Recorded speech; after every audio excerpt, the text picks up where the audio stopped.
Hi students, how are you? I think you are all fine and safe, following the classes regularly. And in our last class, you know that we have completed our first unit, that is Indian Constitution and Historical Developments. Now we are going to discuss the second unit, that is the fundamental rights and directive principles. Very basic unit for you and it is very simple. Try to understand it. Before another information that I am going to provide you, assignment of first unit also. As soon as you received that assignment, try to do it at your own, and if anything is not able to conclude, just call and contact me through WhatsApp. Okay, first we try to understand the concept of fundamental rights. It is our first topic in our second unit. So, you know that from the lower level classes, we are learning about the concept of the fundamental rights. What are fundamental rights? Fundamental rights are the basic rights to an individual to develop his personality development. So that fundamental rights are very necessary for every citizen to enjoy the life, freedom, liberty, equality and everything of an individual. So, you know that in our last class we said that 200 years we are under the rule of the Britishers. At that time, our freedom fighters, our constitution makers have inspired for the Indian people to make up some conscious things and include some ideal things in the constitution. That effort become in the constitution and those efforts results are the fundamental rights. How they came into force? You know that before attainment of the independence to India, there were several incidents occurred over all the world. Out of them, the basic things are the Magna Carta of England. Magna Carta is nothing but the Constitution of England. It was called Magna Carta because it is one Bible-like epic that has provided so many ideal issues to the people of the world. So that only that England Constitution is termed as the Magna Carta. And the Bill of Rights of USA, as soon as USA got the independence, in its assembly, it has prepared one Bill of Rights in the year 1791 that provided few ideal issues related to the fundamental rights, directive principles and fundamental duties also.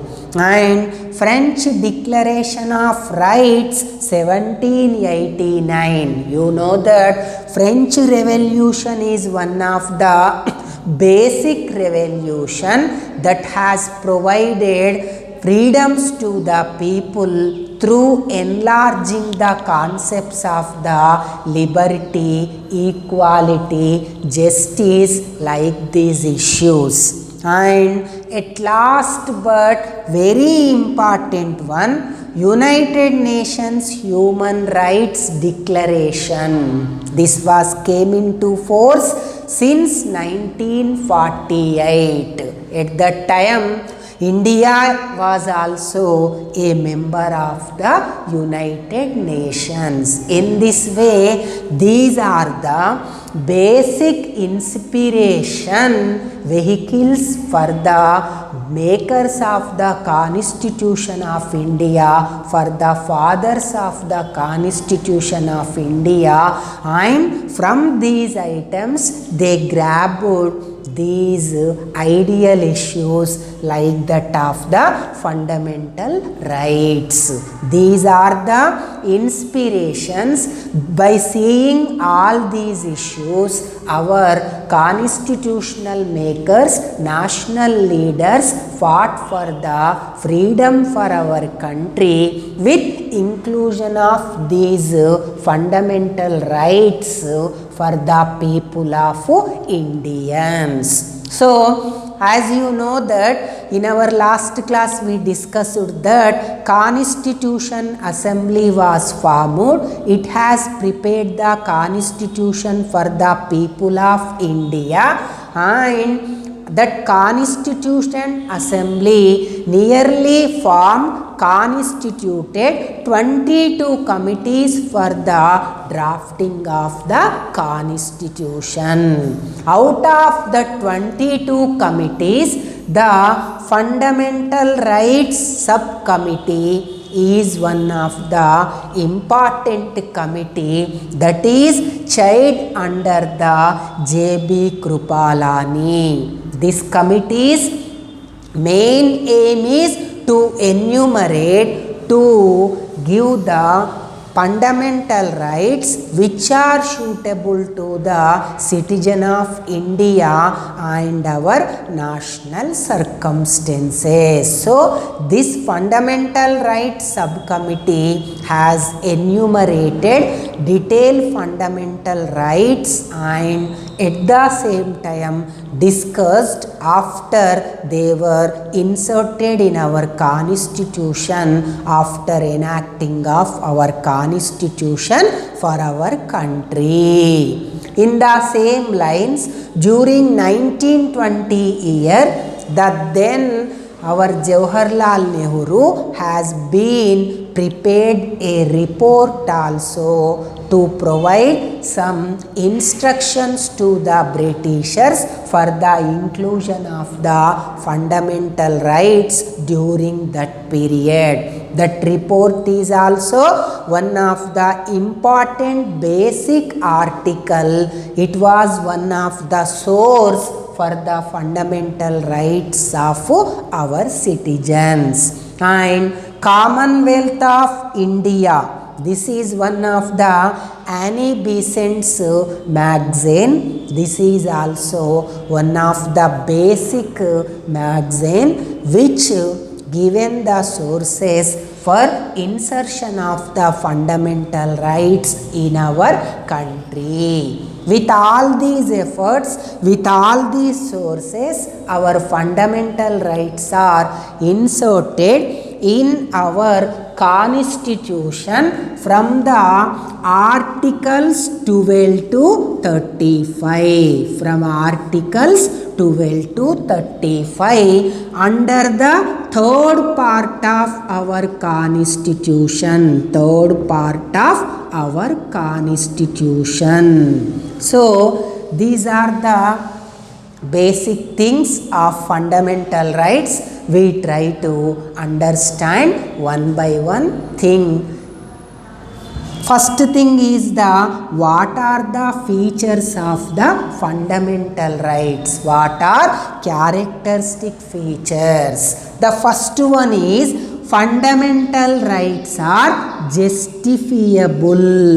It is one important. That means they are guaranteed by the judiciary. So, they are included in the constitution so that they are justifiable. Means the judiciary can have a chance, power to question whenever any state is not going to implement. This is nothing but calling as the justifiable. That means they must be followed. And the next one, they are included in the constitution. Why they are included? As they enrich, develop the personality of an individual, or for the development of the personality of an individual, fundamental rights are must.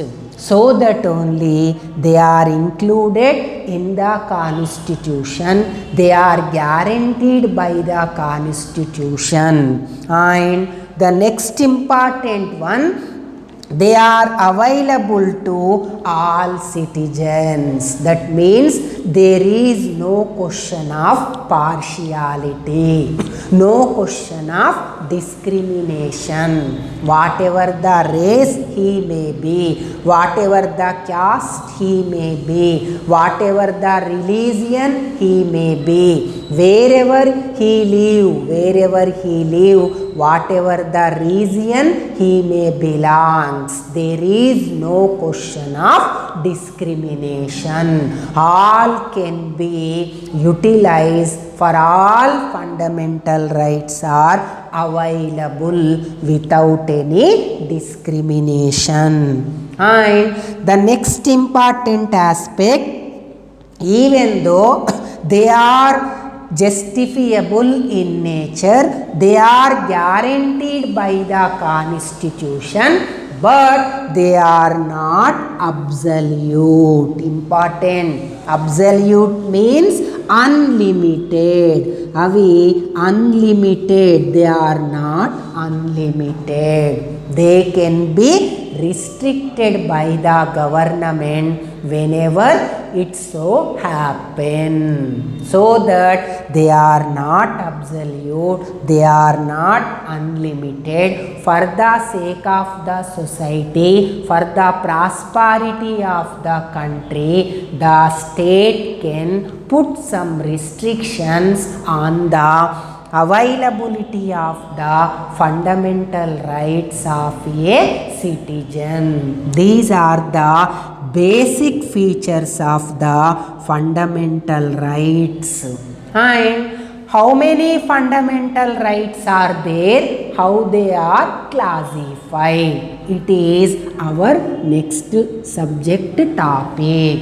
If you see in that, generally there are 7 fundamental rights were there at the time of the commencement of the constitution.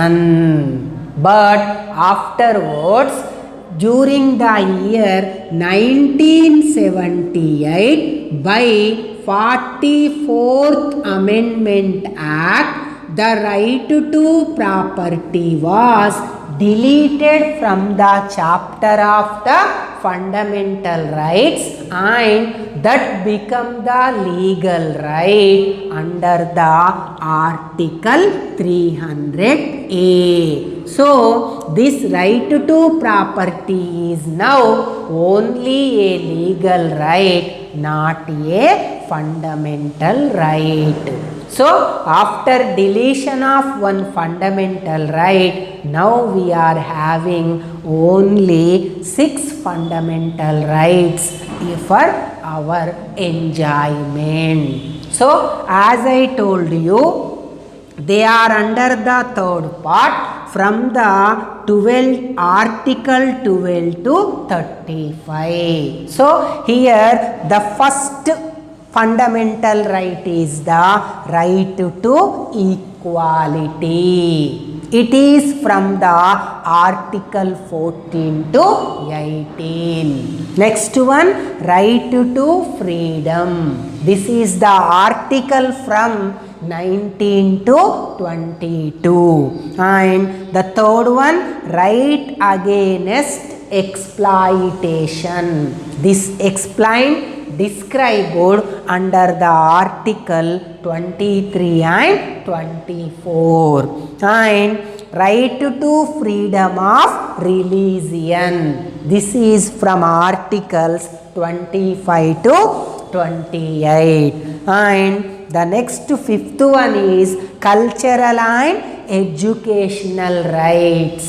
These are from 29 to 30. As I told you, right to property was earlier under the article 31. Because of deletion of this article from fundamental rights, next one is the constitutional right to constitutional remedies. It is under article 32. So that only now the Indian citizen can enjoy all these fundamental rights without any discrimination.